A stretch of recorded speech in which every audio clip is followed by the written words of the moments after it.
성공예감 별책 프로. 지식과 지혜를 얻는 가장 경제적인 방법, 성공예감 별책 프로 시간입니다. 안녕하세요, 이대호입니다. 우리나라 기간 산업 중에서 정말 중요한 거 조선업. 근데 사실 조선업이 최근에는 호황을 맞고 있습니다만 그 전에는 아주 또 긴 불황의 터널이 있었거든요. 어떻게 해서 그 불황을 이겨내고 또 호황으로 갔을지, 이 호황은 또 언제까지 이어질지 참 궁금합니다. 그리고 미국과 함께 우리나라가 마스가 프로젝트를 진행하는데 과연 이거는 잘 될까요? 이분에게 오늘 조언을 좀 구해보시죠. K조선 대전환이라는 책을 함께 읽어볼 텐데요. 이 책의 저자인 COR 에너지 인사이트 권효재 대표와 함께합니다. 대표님 안녕하세요. 네, 안녕하세요. 조선뿐만 아니라 에너지 산업도 다각도로 분석을 하시더라고요. 네네. 근데 예전에 군함 엔지니어도 하셨어요? 네, 제 조선소 첫 경력이 군함 엔지니어였습니다. 조선소에서도 이제 커리어를 쌓으셨고, 네. 군함 엔지니어면 어떤 일을 하셨던 거예요? 군함도 여러 파트가 있는데 네. 저는 이제 군함의 엔진과 프로펠러 관련된 시스템을 설계하는 엔지니어였습니다. 대부분의 배에는 엔진 들어가고 프로펠러 들어가잖아요. 군함은 달라요?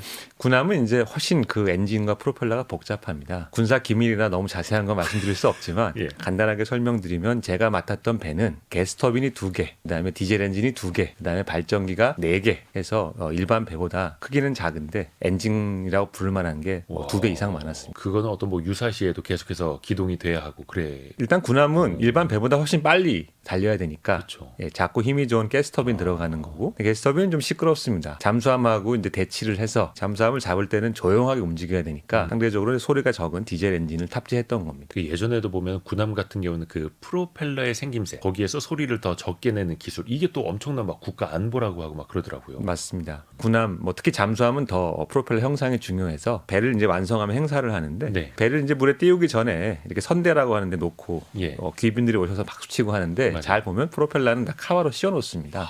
그 이제 군사 기밀이라서 그런 특징이 있습니다. 프로펠러가 다 이제 선풍기 날개처럼 비슷하게 생기지 않았나 이게 생각이 드는데 그 각도, 모양, 생김새가 다 엄청난 기술이고 보안이고요. 조선업 전반적으로 좀 여쭤보고 싶은데 지금 조선업은 확실히 호황이죠. 여기는 사실 사람들이 좀 이견이 없을 것 같고요. 네, 맞습니다. 왜 예전에 슈퍼사이클 이런 표현들이 있었잖아요. 그렇게 불러도 될 만한 사이클입니다. 조선은 이제 일반적인 사이클이 10년 주기 동안 보면은 3년 정도는 호황이고 7년은 불황이라는 격언이 있습니다. 슈퍼사이클이라고 말할 때는 호황이 이제 3년이 아니라 더 길어지는 긴 사이클. 네, 5년 정도 혹은 그 이상 가게 되면 그걸 슈퍼사이클이라고 합니다. 이제 가장 가까웠던 슈퍼사이클은 2006년부터 2010년 정도 지속된 슈퍼사이클이었고요. 그 이후에 상당히 긴 불황이 있었고 다시 이제 그렇죠. 호황이 왔는데 이번에도 슈퍼사이클의 조짐이 보이고 있습니다. 그래서 지금 뭐 조선업 투자하시는 분들 잘 아시겠습니다만 조선주들 주가 상당히 강하게 랠리 오랫동안 펼쳐왔잖아요. 주식시장에서 본 것만 해도 제가 봤을 때 얼추 한 2년 정도는 넘은 것 같은데 그러면은 긴 사이클에 지금 어느 정도가 있다라고 볼 수 있을까요? 현재는? 아주 뜨거웠던 시기는 일단 한번 지났고 이제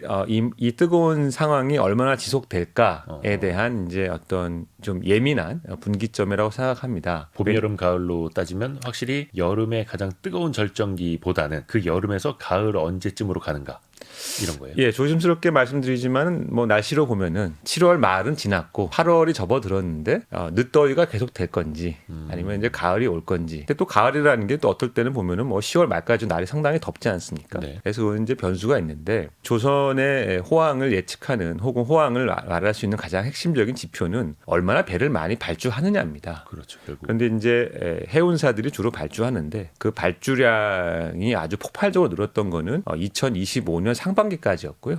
25년 상반기가 지나면서부터는 발주량이 사실 좀 줄었습니다. 아하. 발주량이 회복될 것인지 뭐 어떻게 될 것인지 지켜보고 있는 상황입니다. 양도 봐야 하고 사실은 또 질적인 것도 봐야 되잖아요. 뭐 네. 배 척당 수주 금액도 봐야 되고 또 얼마나 고부가 가치가 되는가. 긴 그 불황의 터널을 그냥 겪어오는 건 아니고 사실은 진짜 힘든 구조조정 과정도 있었잖아요. 우리 조선업에. 어떻게 해서 조선업이 이제 다시 또 반등할 수 있었을까요? 첫 번째 중요한 점은 이 선박이라는 거는 그 내구 연한이 이제 보통 20에서 30년 사이에 쓰다 보면 이제 나가가지고 배를 폐선한다고 합니다. 폐선을 하고 새로 발주를 해야 되는데 네. 그러니까 가만히 있어도 사실은 이제 20년이 지나면은 호황은 찾아오게 돼 있습니다. 조선 자체만 보면은 이 선박 선박 발주가 많았던 가장 마지막 피크는 2011년이었고요. 네. 2011년 이후에 한 10년 이상 지나면서 이제 배가 많이 낡았습니다. 두 번째는 탄소 중립과 기후 위기 이 이슈로 배 자체도 과거 기술과 달리 온실가스를 적게 배출하는 혹은 미래에 아예 배출하지 않을 이런 이제 기술들을 요구하다 보니까 환경 규제 때문에. 네, 환경 규제 때문에. 그래서 2020년 초 정도 되면은 이 긴 불황의 터널 끝에서 시장에 공급된 배 척수가 별로 안 많았으니까 그 사이에 이제 배를 좀 바꿀 때도 됐고 배를 바꾸게 되면은 환경 규제 때문에 좀 비싸고 좋은 배로 하지 않을까 기대를 했는데 그때 코로나가 터졌습니다. 해운 산업은 엄청난 호황을 즐겼습니다. 배가 엄청 부족하다고 막 그랬었죠. 네, 사실은 이제 배가 부족한 것보다는 선원이 부족했고 선원. 네. 코로나 때문에 선원들이 배에서 내릴 수가 없으니 배에 묶여 있고 그러다 보면 이제 배의 운항도 지장을 받고 물류 항에서 그 컨테이너 내리는 것도 엄청 지연되고. 그렇죠. 그런데 이제 사람들이 집에서 할 일이 없으니 뭐 인터넷 쇼핑을 많이 했죠. 저도 그랬고. 그러니까 이제 물건이 왔다 갔다 해야 되는 수요는 많은데 배가 없으니까 이제 어떻게 했냐면은 해운 운임이 치솟았습니다. 맞아요. 해운 운임이 오르니까 해운사들이 안 그래도 우리가 이제 배가 낡아서 환경 규제 생각해서 새 배를 발주를 해야 되는데 고민하다가 갑자기 이제 돈벼락을 맞은 거죠. 그러니까 이제 그 돈을 가지고 어마어마하게 이제 발주를 하게 된 게 23년, 24년입니다. 그래서 25년 상반기까지 그 발주량이 많이 늘었고 네. 또 그게 얼마나 지속될 것인가 또 이걸 이제 앞으로도 조선업 측면에서 봐야 하는 거고요. 일단 우리나라가 배 건조 능력을 보면은 타이 추종을 압도하죠. 물론 이제 뭐 물량 기준으로 보면은 중국에 의해서 2위기는 합니다만 거기는 뭐 벌크선이나 저부가 같이 이런 배들도 많으니까 아니 우리나라가 이제 배를 이렇게 잘 만드는 이유는 뭐 이순신의 후예여서 이런 거 말고 어떤 측면이 있을까요? 제가 책에서 이제 여러 가지 요인을 정리했는데 아주 간단하게 말씀드리면 첫 번째는 우리는 처음부터 세계 1위를 지향해서 크고 거대한 설비를 만들었고 애초에요. 네, 그다음에 이제 IT 기술을 우리가 세계에서 거의 최초로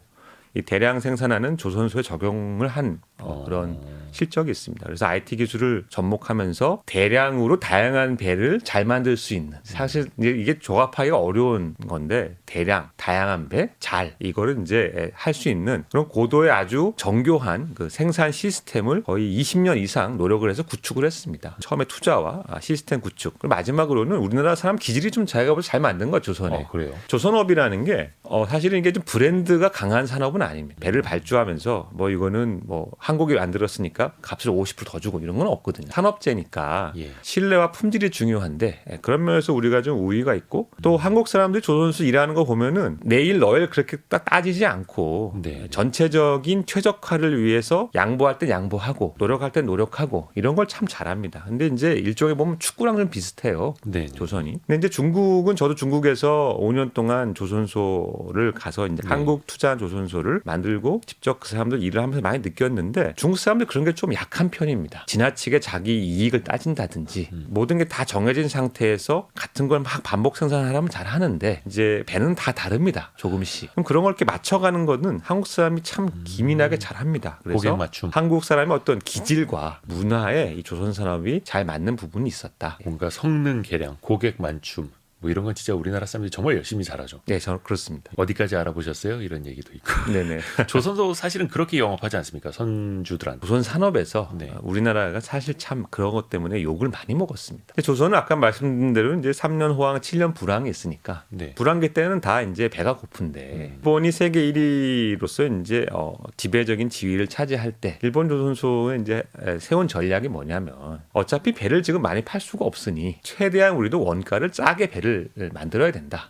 모든 걸 최대한 표준화해가지고 설계를 다시 안 바꾸고 템배를 계속 지어내면 이제 공장도 편하거든요. 일본은 또 그런 걸 잘하죠. 생산성 높아지고. 그러니까 이제 표준선이라는 걸 딱 정해가지고 다 똑같이 표준선만 팝시다. 그러면 뭐 고객이 자기 맞춤을 요구할 수가 없잖아요. 모든 조선소가 다 표준선만 팝니다. 이렇게 나오면. 근데 이제 우리는 그 말을 그 어떤 룰을 다 지키질 않았어요. 이제 고객한테 가서 우리가 불황임에도 불구하고 우리가 설계 기간이 부족함에도 불구하고 거의 뭐 이익을 기대하기 어려움에도 불구하고 다 맞춰드리겠습니다. 경쟁해 가면서. 그러니까 이제 이것 때문에 일본으로 갔던 그런 이제 선사들이 한국으로 왔던 그 역사가 있었고 그런 거를 아주 치열하게 했던 조선소는 한국에서도 좀 차별화가 됐었습니다. 그게 좀 하다가 원가도 좀 생각하자 하는 데가 있었고 어떤 조선소는 원가는 뭐 관리하는 사람들이 챙기고 나는 현장에 와서 심지어 배를 만드는 중에도 막 수정을 했어요. 선주 감독관들이 도면에는 분명히 밸브를 이제 왼쪽에 달아라 되어 있는데 이 막상 가서 이렇게 실제 물건을 보면은 오른쪽에 다는 게 편리할 것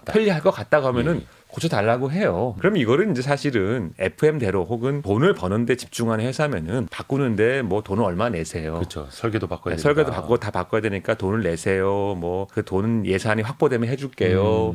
하면서 뭐 복잡한 서류 작업을 합니다. 네. 그리고는 이제 서류 작업 기한이 넘겼으니 그냥 왼쪽에 달고 끝내겠습니다. 사실 그게 돈 버는데 맞아요. 근데 우리는 그렇게 딱 그 얘기 듣더니 내가 봐도 오른쪽에 있는 게 편하단 말이에요. 그러면 그냥 그날 확 고쳐버리는 거예요. 이거 공감하시는 분들 많으실 것 같은데. 나라 엔지니어링 역사가 좀 그렇지 않습니까? 예, 그러니까 이게 그렇게 하고 이제 엄청 혼났어요. 관리부한테. 도대체 뭐 하는 거냐. 왜 체계가 없냐. 체계도 없고 이걸 이렇게 바꿔가지고 클레임을 치면은 이게 몇백만 몇천만 원 돈을 받을 수 있는 건데 뭐 정신이 있습니까 없습니까 하는데 현장에 일하는 사람들은 너무 간단한 답을 해요. 눈에 빤히 보이는데 그렇죠. 이렇게 하는 게 더 나은 건데 어쩌란 말이냐. 감독관 말이 틀린 것도 아니지 않느냐. 예. 바보스러운 고집스러움이라고 표현하는데 그런 게 쌓이면 되게 무서운 거예요. 그렇죠. 무서운 거. 왜냐하면 계속 더 좋은 설계가 무엇인지를 알게 되고 고민하고. 그게 쌓이면 혁신이 되고 그리고 이제 고객도 저기 가면은 원가를 그렇게 따지지 않고 더 잘해준다. 더 잘해주는구나 하면 이제 이게 호황기 때 큰 힘이 되는 게 이게 역설적입니다. 호황기가 되면은 누구나 다 배를 발주하고 싶어 해요. 그렇죠. 실력이 없는 조선소도 배를 발주하기 쉬운데 우리가 좀 비싸도 우리한테 계속 옵니다. 지난번에 잘해줬으니까. 잘해줬으니까. 요구사항 다 들어줬으니까. 네. 사실 이 사람들 입장에서는 지금 호황기니까 배가 뭐 굳이 품질이 썩 좋지 않아도 빨리 싸게 누가 만들어주면 최고예요. 네. 그런데 그럼에도 불구하고 우리나라로 오는 거예요. 충성 고객들을 우리가 많이 확보했기 때문에 지금도 제가 볼 때는 경쟁력을 유지하고 있다 생각합니다. 이 한국 사람들에게는 주체성 자기가 강하다고 하더라고요. 그래서 최근에 우리 그 보람에 있지 않습니까? KF-21 전투기 만드는데도 전투기도 안 만들어 본 사람들이 락히드 마틴 사람들한테 가서 이거 우리가 봤을 때 이렇게 하는 게 더 나을 것 같은데 막 이런 이야기를 해서 상대방도 좀 당황스러워했다고 하는데 사실 그게 또 기술력이 계속해서 한 단계씩 올라가는 또 근간이 또 되기도 하는 거고요. 공정이 사실은 되게 많을 겁니다. 축구장의 몇 배만한 규모니까요. 그 중에서도 핵심은 이거다. 한마디로 추려줄 수 있으신 게 어떤 게 있을까요, 혹시? 저는 복잡성 관리라고 이제 정의합니다. 관리 자체요? 네, 복잡성을 관리한 수십만 개의 부속과 철판을 이어 붙여 가지고 완성을 하는데 네네. 그 과정에서 이제 뭐가 어렵냐면은 자동차라는 거는 이제 한번 모델이 정해지면 뭐 소나타 최신형의 26년형 모델이다. 네. 그러면 이제 옵션을 집어넣더라도 같은 옵션을 적용한 차는 뭐 수백 대 수천 대가 네. 나옵니다. 그 얘기는 이제 모든 부품이 다 시행착오를 거쳐가지고 다 정리가 된 다음에 공장에서 그걸 이렇게 따다다다닥 조립을 하면 끝나는데 조선은 모든 배가 다 미묘하게 다르고 만들다 보면은 그게 더 안 맞아요. 왜 안 맞냐면 예. 동시 생산이라는 용어도 쓰는데 설계가 다 끝난 다음에 배를 생산 착수를 하는 게 아닙니다. 설계를 하면서 만들어요. 왜 그래야 되느냐? 설계가 다 끝나서 배를 만들게 되면은 배를 주문을 하고 받는 데까지 4년 5년이 걸립니다. 근데 이제 이 배를 발주하는 사람은 그렇게 기다릴 시간이 없어요. 네. 자기는 이제 2년 6개월 안에 배를 받아가고 싶은 거예요. 그러면 배를 설계하면서 동시에 건조에 착수를 하고 나중에 이제 배의 설계가 다 완성이 되면 이 만들던 배하고 다 맞지가 않습니다. 아무리 잘해도 한 95%는 맞는데 5%는 작은 부분. 차이가 날 수밖에 없어요. 예를 들어 뭐 우리가 이제 배를 발주할 때는 엔진이 뭐 예를 들어서 9,800마력짜리 엔진을 쓰면 맞겠지 했는데 네네네. 하다 보니까 9,950마력이 돼야 되는 거예요. 그러면 이제 그 차이 때문에 뭐 밸브도 바뀌고 배관도 바뀌고 전선도 바뀌고 뭐 조금씩 바뀝니다. 그럼 그거를 만들어 가면서 이건 흘러가는 모양을 보니까 이건 이렇게 좀 바뀔 수도 있겠구나 하면은 거기 약간 여유를 두는 겁니다. 근데 이거는 정말로 그러니까 미리 설계가 중간에 바뀔 거가 다 염두에 두고 짓기 시작하는 거예요. 네. 심지어 엔지니어나 설계자가 초보여서 그런 걸 반영 안 하고 현장에 내려보내도 현장에서 만드는 사람들이 이건 아무리 봐도 나중에 배관이 좀 커질 수도 있겠네 하면서 코멘트를 줘요. 경험상 안다. 이게 경험상. 너가 이제 설계한 지 한 2년밖에 안 돼서 모를 것 같은데 이거는 말이야. 여기 좀 여유를 더 둬야 돼. 이건 제가 실제 겪은 일이에요. 그러니까 도크에서 일하시는 분이 현장에서 일하시는 분은 이런 다 경험이 뭐 여러 수백 척 배를 만들어 봤으니까 전문용어로 이제 짬에서 나오는 바이브라고. 그렇죠. 예. 이거는 딱 보면 안다 이거예요. 제가 이제 참 책에도 쓰지 않은 부끄러운 경험인데 제가 이제 군함을 만들면서 네. 이렇게 소방 호스를 거는 예. 그 렉이라는 걸 제가 설계를 했어요. 근데 제가 설계가 이제 기존의 그 배들의 설계를 보니까 소방 호스렉이 너무 큰 거예요. 제가 볼 때는 호스에 비해서. 그래서 저는 원가 절감을 하겠다고 나름 최적화된 설계를 딱 해서 냈는데 예. 초도 물량으로 이제 한 수십 개가 이제 입고가 돼서 현장에 내려보냈더니 바로 그 다음날 전화가 왔어요. 니 좀 와봐라. 그래가지고 예. 갔더니 참고로 이제 경상도 조선소였습니다. 아 이건 내가 아무리 봐도 네. 작다 사이즈가. 이거 이대로 하면은 나중에 반드시 문제가 생긴다. 소방호스는 걸 수 있었는데요. 네, 옥신각신하다가 네. 제가 고집을 피워가지고 일단 그냥 달았는데 나중에 그거 다 바꿨어요. 소방 호스를 신품을 그냥 걸면 딱 들어가는데 한번 훈련한다고 물 넣고 쏜 다음에 다시 걸려고 하면 소방 호스가 이렇게 그림처럼 쫙 안 펴져요. 공기도 있고 물도 남아 있으니까 얘가 약간 두툼해지거든요. 그러니까 이분들은 그걸 다 경험을 하니까 네가 눈에 보는 소방 호스 신품하고 실제 배에 거는 건 달라. 근데 그런 거는 시방서 어디에도 안 써 있어요. 그렇죠. 안 써 있어요. 현장에서만 알 수 있는. 현장에서 이거 테스트 해보고 그런 클레임 받아보고 해본 분만 아는 거죠. 이런 일들은 뭐 이건 제가 아주 작은 사례를 말씀드린 거고 이건 뭐 한국 조선의 거대한 경쟁력의 응축체입니다. 그러니까 이게 참 과학적으로는 뭔가 설명하기 힘든 감각과 경험, 손맛 같은 거잖아요. 동시 생산. 그러니까 설계를 하면서 같이 배를 짓기 시작한다. 또 하나가 조선 쪽에서 현장의 문제로 가장 많이 대두됐던 게 인력난이었잖아요. 일할 사람이 없다. 용접할 사람이 부족하다. 지금은 어때요? 그 문제는 여전합니다. 2010년대 중반 이후 긴 불황을 겪으면서 2013년에 받았던 월급 명세서하고 2022년에 월급 명세서가 거의 똑같습니다. 그 사이에 조선소는 돈 많이 벌지 않았어요? 아니요. 2013년에서 2022년 사이에는 그 불황. 네, 그 불황기에 조선소도 돈을 못 벌거나 많은 적자를 내고 사람들은 이제 10년간 월급이 안 오르니까 어떡하겠습니까? 떠나는 거죠. 떠나는 거죠. 그래서 많은 사람들이 떠났고 아직도 그 상처가 완벽하게 회복되진 않았습니다. 그 외에 그래서 외국인 근로자 많이 또 이제 영입을 한다 그랬었잖아요. 좀 채워졌나요? 조선 3사를 포함해서 제가 알고 있는 수치는 8,000명 이상. 네. 8,000명 이상의 이제 외국인 노동자를 비자를 그런 어떤 특별한 비자까지 포함해 가지고 저희가 발행을 해서 이제 현재 일을 하고 있는데 관건은 조선은 아까 말씀드린 대로 이제 경험이 축적되고 서로 손발을 맞춰서 이렇게 일을 하는 게 굉장히 중요한데 그 비자는 시한이 정해져 있습니다. 그러면 이 외국인 노동자들이 열심히 이제 한국에 와서 일을 해서 뭔가 이제 기량이 축적되고 뭔가 기여할 만할 때쯤 되면은 돌아가야 될 수도 있어요. 예, 현재 비자 구조면은 우리나라 조선의 미래 경쟁력을 생각하면은 그런 중요한 모든 공정을 외국인에 맡기는 거는 당연히 말이 안 됩니다. 그래서 이제 더 많은 사람들을 뽑아서 훈련시켜야 되지만 그렇다고 외국인을 다 시간이 지나서 돌려보내는 것도 너무 큰 손실이기 때문에 좀 지혜로운 대처가 필요합니다. 그러면 23년도부터 수주가 많이 늘었는데 그러면 지금은 급여 수준이 많이 좀 올라갔나요? 지난 3년 동안 조선소 상당히 급여를 빨리 올렸습니다만은 그 이전 10년 동안에 이제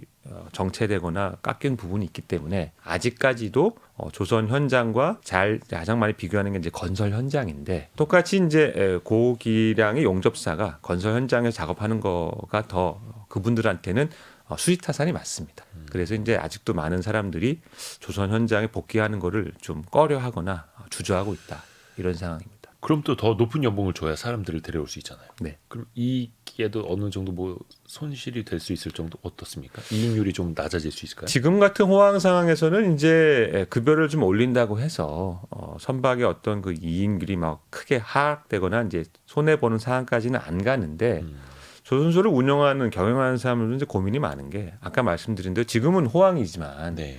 이게 이제 불황이 온다는 거는 너무나 뻔하게 경험으로 알고 있는 거니. 네. 이게 1년 후의 문제나 3년 후의 문제일 뿐 상선 발주는 줄어들고 이제 불황은 올 텐데 그때 가면 이제 똑같은 일이 반복되는 거예요. 왜냐하면 우리가 2012년부터 혹은 그때 정도 시작된 조선 불황이라는 것이 왜 이렇게 뼈 아프게 왔느냐. 그 전에 슈퍼 사이클 때 너무 설비를 많이 늘리고 너무 사람을 많이 뽑았기 때문이거든요. 그러니까 이제 지속 가능한 경영이라는 측면에서는 호황이라 그래 사람을 막 뽑고 급여를 막 올리는 게 항상 좋은 건 아닙니다. 또 호황일 때 불황을 대비해야 불황일 때도 호황을 준비해야 하니까요. 그렇습니다. 이게 좀 경영하기 더 어렵겠네요. 또 중요한 게 사실은 그 제품의 혁신입니다. 제품은 당연히 이제 배도 굉장히 또 다양해지고 또 첨단으로 달려가고 있잖아요. 우리나라가 대표적으로 했던 제품 혁신이라는 건 어떤 게 있을까요? 가장 대표적인 거는 이제 LNG 운반선. 극조원의 LNG 운반선 분야에서 우리는 4번의 혁신을 했습니다. 아, 4번이나요? 네. 그래서 이제 뭐 제가 책에 이제 정리한 내용을 아주 간단하게 말씀드리면 일본이 장악하고 있던 그 시장에서 일본이 표준화했던 그 LNG를 담는 탱크 기술을 우리는 바꿔가지고 네. 일단 탱크 기술을 이제 바꿔버렸고 프랑스의 원천 기술을 우리가 이제 훨씬 더 상업화를 잘 시켰습니다. 두 번째는 이제 그 LNG 운반선에 들어가는 엔진 기술도 바꿔버렸고 그 다음에 엔진 기술을 바꾼 다음에는 배 크기도 키웠고 마지막에는 이제 그 배 LNG 운반선을 다양한 용도로 활용해가지고 뭐 떠 있는 LNG 인수 터미널도 만들고 LNG 운반선인데 얼음도 깨는 쇠빙 LNG 선도 만들고 네. 막 이런 다양한 좀 파생화된 기술도 개발을 했습니다. 근데 놀라운 거는 배라는 게 사실 그렇게 기술이 자주 바뀌는 배는 아닙니다. 철광석 운반선이라는 거는 30년 전 배나 지금 배나 사실 눈으로 보면 구분을 못 해요.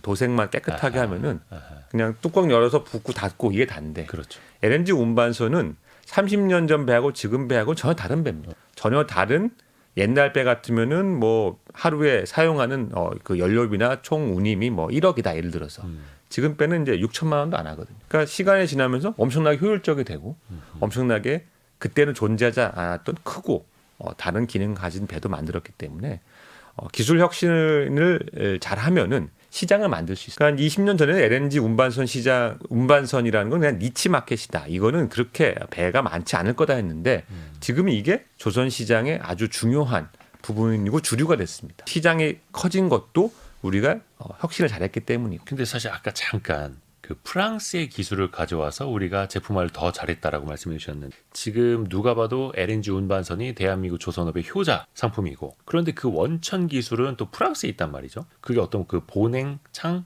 구조 어디까지가 프랑스 기술인가요? LNG라는 거는 이제 천연가스를 아주 차갑게 식혀가지고 액체로 바꾼 건데 네. 영하 163도입니다. 상상하기도 어려울 만큼 낮은 온도이기 때문에 그렇게 이제 특수한 화물을 담는 기술을 이제 컨테인먼트 혹은 우리가 이제 화물창 기술이라고 합니다. 근데 이 화물창 기술은 원천 기술을 개발한 나라들이 이제 조금씩 바꿔가면서 그 기술의 특허를 유지하고 있는데 이 화물선을 주문해가지고 화물을 수송하는 사람들은 자칫 잘못해가지고 이게 새 나가서 배가 이제 침몰을 하거나 인명사고가 나면 큰일이니까 예. 아무리 이제 새로운 사람들이 새로운 기술이 좋다라고 해도 보수적입니다. 검증되고 잘 지금 그렇죠. 돌아다니는 기술을 내가 굳이 안 바꾸겠다. 그러한 체계를 우리가 깨보려고 여러 번 도전했지만은 선주들이 항상 원하는 거 요구하는 건 뭐냐면 나 말고 다른 회사가 먼저 적용하면 내가 할게요 라는 거예요. 그 배 적용해서 한 5년 동안 안전하게 돌아다니는 거 보고 네. 그래서 이제 우리가 조선소하고 정부하고 이제 한국가스공사가 협업을 해가지고 한국산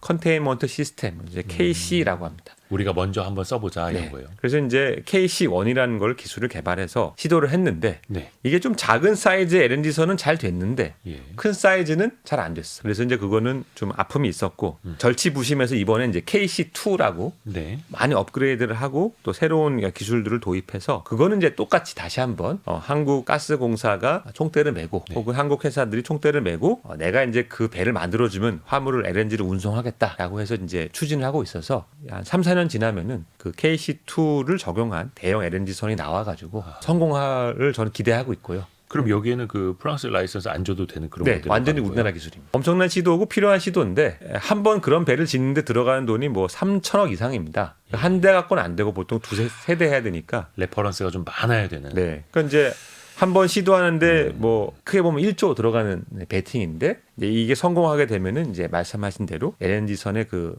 지불하는 많은 기술 라이센스 비용을 줄일 수 있습니다. 이게 참 우리가 조선업 호황의 사실 이면이 해외에 주는 로열티가 너무 크다. 원천 기술. 그러니까 우리가 땀 흘리고 돈은 딴 데가 가져간다. 막 이런 거였잖아요. 우주 발사체 비슷한 거네요. 우리가 다른 데 실려 보낼 수도 있지만 우리의 기술, 원천 기술도 필요한 거고요. 네. 사실 이게 이제 닭과 달걀의 문제이고 누가 총대를 맬 것이냐, 누가 위험을 부담할 것이냐 문제입니다. 네네. 이제 기술을 개발한 사람의 자신이 있지만 예. 이 바다에서는 거친 해역 운항 환경 중에서는 뭐 여러 가지 문제가 발생할 수 있으니까 그거를 이제 누가 책임지느냐 참 어려운 숙제인 거고. 그래서 조선 분야의 많은 원천 기술은 대부분 외국에서도 다 국가가 펀딩을 해서 개발을 하고 초기에 많은 실패와 누적 적자를 이제 국가들이 지원해서 한껏 버틴 결과입니다. 우리도 이제 그런 것을 할 만한 수준과 국가의 역량과 소득 수준이 됐다 생각합니다. 근데 사실 우리가 고객 맞춤 또 기술력으로 일본을 넘어섰지 않습니까? 조선업에선. 근데 이게 물량 기준으로 보면 이제 중국의 추격도 만만치 않고 예전에 중국도 이제 LNG선 하다가 좀 안 좋은 사고가 나서 주요 고객사들이 뭐 이제 LNG선을 이제 한국에 주고 이런 것도 있습니다만 중국의 추격도 또 멀찌감치 따돌려야 하는데 어떤 과제가 좀 남아 있다고? 현실을 일단은 뭐 냉정하게 일단 짚어야 됩니다. 네. 지피지기해야 백전불태. 100번 싸워도 위태롭지가 않죠. 물량 기준으로는 이미 중국이 우리보다 2배 이상 생산 규모나 생산하는 양이 많습니다. 그러면 왜 그럼 중국은 그렇게 물량이 많으냐? 네. 중국은 현재 전 세계의 제조업 능력 1위. 그러니까 중국 인구도 많고 제조업도 크니까 중국 자기들이 필요해서 외국에서 가져오는 물건 자체가 너무나 많습니다. 그걸 중국은 자기 배로 다 운송하는 정책이다 보니까 중국은 뭐 14억 인구 자체가 글로벌 네. 시장이니까요. 가만히 있어도 그냥 중국 조선소는 많은 배의 주문이 쏟아져 들어오는 겁니다. 중국 자체로부터 그렇게 물량을 깔고 가는 나라하고 우리가 물량 경쟁을 해서 이기겠다라는 거는 저는 좀 그러네요. 녹록치 않다. 특히 이 조선 사이클이 있으니까. 그래서 이제 우리는 방향을 우리가 잘하고 있는 고부가가치, 고기술, 그다음에 신뢰가 많이 필요한 배가 있습니다. 신뢰라. 이게 뭐냐면 곡물 싣고 철광석 싣는 배는 안에가 좀 고장이 나도 이렇게 깡깡깡하면서 고쳐가면 쓸 수가 있는 건데 뭐 영하 163도의 LNG나 그 다음 세대를 이제 액체 수소를 우리가 보고 있는데 그건 영하 250도입니다. 그런 배는 좀 비싸더라도 믿을만한 그렇죠. 국가와 회사와 기술에 투자를 하고 발주를 하는 거니까요. 그래서 이제 신뢰를 얼마나 유지하느냐. 얼마나 품질을 잘 관리하느냐 이게 굉장히 중요하고 지금 우리가 만드는 배도 그래서 지금 너무 많은 배를 호황이라고 수주를 하면 안 됩니다. 이게 무슨 말이냐면 지금 호황이니까 배를 많이 수주해가지고 좀 돈을 바짝 벌어야지라고 접근을 하게 되면은 필연적으로 품질이 떨어지게 됩니다. 네. 뭐 초보자도 집어넣어야 되고 갑자기 배를 많이 만들어야 되니까. 근데 그러다 보면은 우리한테 좀 비싸더라도 왔던 충성 고객들이 실망을 합니다. 아하. 야 내가 너한테 믿고 맡겼는데 품질이 이게 뭐야. 근데 사실 그러한 실수와 어려움이 2000년대에 들어와서 일본 조선소가 일으켰던 문제와 한계였어요. 그러니까 그들도 막 내핍 경영을 하다 보니까 이제 배가 왔을 때 품질이나 고객이 원하는 만큼 이렇게 잘 맞춰주지 못했던 거죠. 그들은 또 원래 표준선을 좋아했고 그러다 보니까 나중에는 이제 고객들이 불만이 폭발한 거예요. 아니 그게 이제 이 불만이 어디서 났느냐? 일본 선사한테 나온 거예요. 일본 선산. 일본 선사들이 아니 우리가 조선소는 해서 너무했다. 그동안 일본 사람끼리 한다고 해서 우리가 발주했지만 이게 뭐냐. 너무 뭐 배 사양도 20년 전 그대로고. 근데 그러한 문제를 우리가 이제 웃어넘길 수가 없다. 왜냐하면 우리도 이제 원가가 그만큼 부담이 되고 뭐 아까 말씀하신 대로 이제 연봉을 많이 줘야 사람이 오는 네. 이제 그런 나라가 됐죠. 경제적으로 잘 살게 된 건데 잘 살게 되면 이렇게 이제 조선 같은 일은 좀 산업은 사실 상당히 쉽지는 않습니다. 사람이 많이 들어가야 되니까. 그래서 고객 지향, 품질 지향, 기술 혁신 지향 이런 지향점들을 잘 지켜내야 되고 이게 이제 호황기 때는 말이 쉽지만 불황기 때는 참 어렵거든요. 그래서 불황을 대비하면서 준비해야 된다고 생각합니다. 그렇게 생각해 보면 예전에 말묘의 눈물이라는 것도 있고 우리가 유럽에서 크레인을 정말 싸게 사왔고 조선업의 기틀도 그렇게 해서 만들었는데 그게 어떻게 보면 이제 선진국으로 가는 나라들에서 조선업이 좀 이탈이 됐던 건데 선진국 대한민국이 조선업을 또 강력하게 지킬 수 있을 이건 이제 또 고부가 가치 선박으로 계속해서 또 나아가야 된다는 거고요. K조선 대전환이라는 책을 권효재 저자와 함께 읽고 있는데요.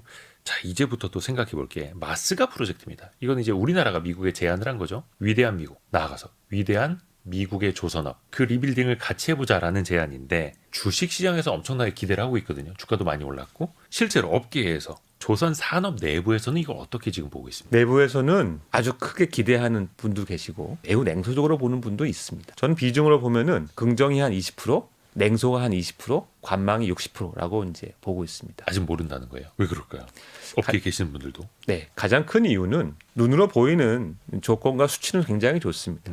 우리가 그냥 너무나 쉽게 짓는 크게 어렵지 않은 유조선 같은 거 우리는 예를 들어서 뭐 1억 불에 지을 수 있는데 미국 가면은 이제 가격이 3억 불, 4억 불 합니다. 뭐 미국이 그런 배를 잘 못 짓는 여러 가지 이유가 있겠으나 야 원가가 아무리 들어도 뭐 2배면은 다 짓겠지. 예.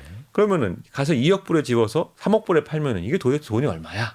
이게 이제 호황 아주 이 기대를 하는 기본적인 논리고요. 관망 혹은 냉소적으로 보는 분들은 뭐냐? 우리 말고 다른 나라도 다 미국이 불러가지고 한 번씩 이런 일들을 겪었다. 근데 막상 들어가서 보면은 지금 우리가 국민소득 3만 5천 불에도 조선산업을 어떻게 해야 될지 고민하고 있는데 미국은 국민소득이 8만 불이다. 예. 8만 불에 걸맞는 임금을 준다고 해서 숙련된 인력들이 와가지고 배를 착착착 만드는 것도 아니다. 제조업 기반이 너무 없고 제조업을 할 만한 어떤 여건도 아닌 데다가 조선산업에서 필요한 여러 가지 복잡한 상황을 이렇게 좀 유연성 있게 맞춰가지고 조선소와 이 어떤 납품하는 회사가 잘 손발 맞춰서 완성할 수 있는 그런 체계를 돌릴 수 있을 만한 법적 지위나 제도도 없다.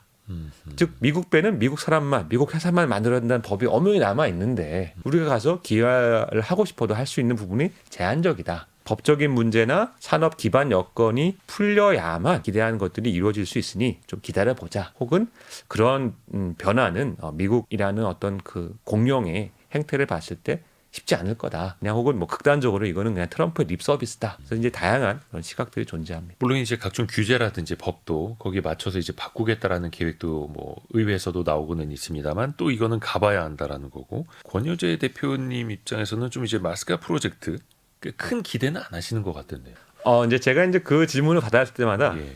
톤 조절이라고 해야 되나요? 뭐 이게 예. 표현이 상당히 조심스러운데 그냥 냉정하게 바라보면은 여기서 어떤 금광을 캔다라는 기대는 저는 좀 어렵다고는 봅니다. 왜 그러냐면 말씀하신 대로 이게 법이 바뀌어야 되는데 그 관련된 그 존스법이라고 하죠. 그거 바꾸는 관련 법안을 그 미국 하원에서 네. 11개 상임위를 통과해야 됩니다.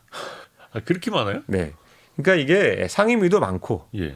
또 미국은 우리와 달리 그 하원의원 임기가 2년입니다. 그래서 2년마다 이제 하원의원들이 바뀔 수도 있고요. 예. 2년마다 선거를 하니까 그리고 이제 미국은 그 중앙당 공천 이런 게 개념이 없습니다. 아예. 다 밑에서 올라오는 건데 그럼 이제 자기 지역구에 미국 조선소가 있는 데는 무조건 이 법을 반대해요. 그러니까 이제 그런 것들을 뚫고 이거를 바꾼다라는 거는 상당한 정치력이 필요하다. 첫 번째. 그래서 미국 행정부는 당연하지만 상원과 하원의 어떤 통일된 힘과 목소리가 들어가야 된다라는 건데 그거는 이제 전 정치 정무가 아니니까 이제 좀 보고 있는 거고 다만 이 기회를 절대 쉽게 포기해서는 안 된다 생각합니다. 그렇죠. 또 포기할 수는 없죠. 왜 그러냐면 방위 산업, 조선 분야 방위 산업은 조선이 갖고 있는 우리를 힘들게 했던 3년, 7년 혹은 장기 불황의 사이클을 극복할 수 있는 아주 중요한 무기거든요. 네. 왜냐하면 이 방위 산업이라는 건 일단 사이클이 별로 없습니다. 그리고 뭐 이게 꼭 좋은 얘기는 아니지만은 패권 경쟁이 치열해지고 강대국 간에 이제 서로 간에 이런 좀 힘겨루기나 이제 한번 뭐 하면 이제 분위기가 험악해지면 네. 전통적으로 해군에 대한 투자가 급증했거든요. 해군이라는 거는 실제 전쟁을 하는 무기는 아니고 그건 사실 그 나라의 국력을 과시하는 무기에 가깝습니다. 이제 만약에 해군끼리 딱 이제 바다에서 붙으면은 보통 대부분 해전이 하루 이틀에 다 끝납니다. 도망갈 데도 없고 피할 데도 없어요.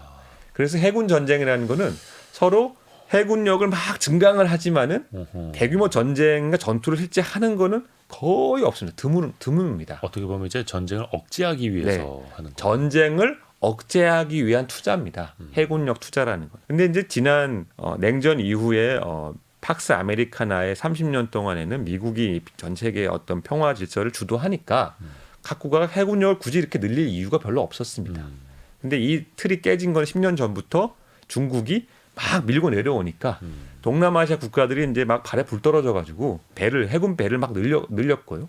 이제는 이제 미국도 늘리겠다는 겁니다. 그럼 이러한 그 메가 트렌드는 굉장히 안정된 물량을 조선소에 제공을 할 건데 이거를 우리가 확보할 수 있으면 상선의 사이클을 보완할 수 있는 우리 조선이 국민소득 3만 불이 아니라 5만 불, 6만 불 시대에도 계속 영위할 수 있는 굉장히 중요한 기회이기 때문에 이걸 잘 잡아야 되고 전 세계 해양 방산, 해군 시장에서 가장 큰 시장은 미국 시장입니다. 미국 시장이 거의 절반이나 되기 때문에 이 시장을 반드시 잡아야 되는 상황에서 미국에서 같이 하자고 하니 이것은 뭐 좋은 기회는 틀림없습니다. 그래서 주식시장 관점에서 보는 거는 항상 1년, 2년의 성과를 기대하고 달아오르니까 저는 그거는 아니다. 왜냐하면 이거는 이제 법도 바뀌어야 되고 미국의 산업 기반도 깔려야 되는 거고 어차피 미중 패권 경쟁이라는 거는 메가 트렌드입니다. 이거는 뭐 10년, 20년에 결판 날 일이 아니에요. 그러면은 10년, 20년, 30년을 바라보고 긴 호흡으로 준비하면은 굉장히 큰 기회가 될 수 있다. 그래서 단기적으로는 신중하나 장기적으로는 낙관적으로 보고 반드시 잡아야 될 기회다라고 저는 평가합니다. 또 이게 의미가 달라질 수도 있겠어요. 특히 이제 주식시장 측면에서 항상 사이클을 타는 산업은 밸류에이션도 이제 적게 낮게 줄 수밖에 없었는데 방산이라는 거를 정부의 수요로 쭉 깔고 가면은 이제 메가 트렌드 산업으로 갈 수 있는 거고 물론 이제 그거를 또 많은 투자자분들이 또 기대를 하고 있는 거죠. 그럼 뭔가 풀어야 할 숙제가 되게 많네요. 마진 같은 것도 걱정을 해야 되고 그 안에 인건비도 있고 또 인건비뿐만 아니라 기술 숙련도 같은 것도 있을 테고요. 물론 이제 업계에서 다 준비는 하고 있겠죠. 또 그걸 가장 먼저 이제 뛰어든 회사가 한화오션이잖아요. 예전에 대우조선해양을 한화그룹이 인수한 거죠. 사실 이제 조선업 사이즈로 보면 현대중공업 그룹이 훨씬 더 크고 물론 이제 대우조선해양 예전에 뭐 우리나라에서 잠수함이라든지 이런 걸 가장 먼저 하기는 했습니다만 미국 마스가 프로젝트에서 한화오션이 먼저 더 치고 나가는 이유는 어떻게 보세요? 두 가지 이유가 있는데 하나는 하나그룹 자체가 방산에 특화되고 방산 부분을 통해서 성장하고 있는 회사하다 네. 보니까 이제 하나는 이제 미사일도 만들고 레이더도 만들고 포탄도 만드는데 소위 해양 플랫폼이 없었습니다. 근데 방산 시장에서 하나그룹은 이제 육상 쪽에 굉장히 강하죠. 네. 하나의 고민은 군이 육군만 있는 건 아니고 공군도 있고 해군도 있으니까 어차피 공군도 미사일 쓰고 해군도 미사일 쓰고 레이더 쓰니 네. 기술은 공통이니까 이것을 확장하자가 이제 그룹의 전략입니다. 그런 관점에서 이제 카이에 대한 인수도 고민하고 있는 거고 하나오션은 이제 그런 차원에서 인수를 한 건데 들어와서 보니까 이 메인 시장은 미국 시장이다라는 거였죠. 그래서 이제 하나오션을 인수하기도 전에 사실은 미국 방산 시장에서 어떻게 역할을 할까를 고민했던 겁니다. 그래서 마스가라는 일이 일어나기 전에 이미 하나오션은 미국 필리 조선소를 매물로 보고 인수를 하고 준비를 하고 있었는데 갑자기 이제 도저히 순풍 단 겁니다. 그러니까 저도 마스카 프로젝트 그러니까 한미 간의 관세 협상하는 과정에 이야기 나왔을 때 바로 얼마 안 있어서 한화오션의 필리조선소 인수 기사가 뜨길래 이게 뭔가 조율이 된 건가 싶었는데 그 이전부터 준비하던 거예요. 네, 사실은 이제 필리 조선소보다 그 전에 하나그룹에서는 이제 오스타르라고 해서 호주에 있는 회사인데 이 회사가 미국의 자회사로 조선소를 갖고 있고 거기서 이제 방산 물량을 많이 하고 있었습니다. 네. 그래서 이제 오스타를 인수를 하려고 여러 번 시도를 했는데 이거는 이제 호주 당국의 뭐 이슈나 오스타르 대주주의 이슈나 해서 안 맞았죠. 시간이 오래 걸렸고 그래서 이제 하나오션이 그러면은 오스타는 좀 장기간 추진을 하고 그 다음으로 빨리 할 수 있는 거 하자 해서 이제 필리야드의 이전 주인이었던 이제 아커야드라는 회사가 있었는데 그 아커한테 산 겁니다. 그러니까 필리야드는 사실 미국 군함을 생산할 수 있는 라이센스가 없고 실적은 그 군함 생산 실적은 아주 옛날이거든요. 그러니까 작다면서요. 그렇죠. 그게 큰 조선소는 아니고. 그러니까 미국의 군함 시장을 보고 필리야드 바로 들어간 건 아니었어요. 1번 안이 안 되니까 차 안으로 2번 안을 추진했던 건데 갑자기 시장이 열리면서 그러면 이제 2번 안을 잘해보자 했던 거고 여담으로 그 오스탈에 대한 인수도 1대 주주까지는 못됐지만은 2대 주주로 상당한 지분을 인수를 했습니다. 오랜 노력 끝에. 그러니까 이제 하나오션은 미국에서 필리야드만 있는 게 아니고 오스탈도 있습니다. 오스탈 야드도 이제 그 경영에 어떤 영향을 미칠 수 있는 지위가 됐기 때문에 그런 이제 입장으로 보여집니다. 그리고 또 도크도 계속 키워야 하고 현재도 투자를 더 많이 해야 되는 거잖아요. 사실은 이것도 길게 보고 가야 하는 거고 그 사이에서 한화오션 자회사를 제재하겠다라는 중국의 발표도 있었습니다. 물론 이제 미중 간에 또 이제 대화가 있었고 그 제재는 연기 또 이게 중국의 눈치라고 표현하면 좀 안 될 것 같고 어떻게 해야 됩니까? 그 사이에서 우리 조선업은 단기냐 장기냐의 관점에서 봐야 되는데 네. 단기적으로는 우리 조선업이 뭐 2000년대 초반에는 전 세계가 다 중국에 몰려가서 공장을 지었습니다. 예. 그 시기에 우리 조선업도 중국에 가가지고 조선소도 만들고 블록공장도 만들었고 지금도 이제 조선 회사들이 중국에서 연간 수십만 톤의 블록을 가져옵니다. 그 블록을 가져와야만 이제 컨테이너선도 만들고 유조선도 만드는 게 현실입니다. 그러니까 단기간에 중국과 공급망을 절연한다라는 거는 매우 어려운 일이고 사실 그럴 필요도 없죠. 하지만 이 길게 보면은 이 두 가지를 두 마리 토끼를 다 잡을 수는 없습니다. 미국 방산 시장이라는 메가 트렌드에 우리가 확실히 올라타가지고 사업을 안정화시키겠다라는 거 하고 그다음에 그 미국과의 어떤 대결을 예상하는 중국에서 배 부품을 가져온다라는 거 하고는 중국 입장에서는 다 좌시할 수 없는 거니까 길게 보면은 노선을 정해야 될 것 같고 그 노선을 정하면서 어떤 회사는 미국 방산을 우리가 열심히 하겠다 할 수 있을 것이고요.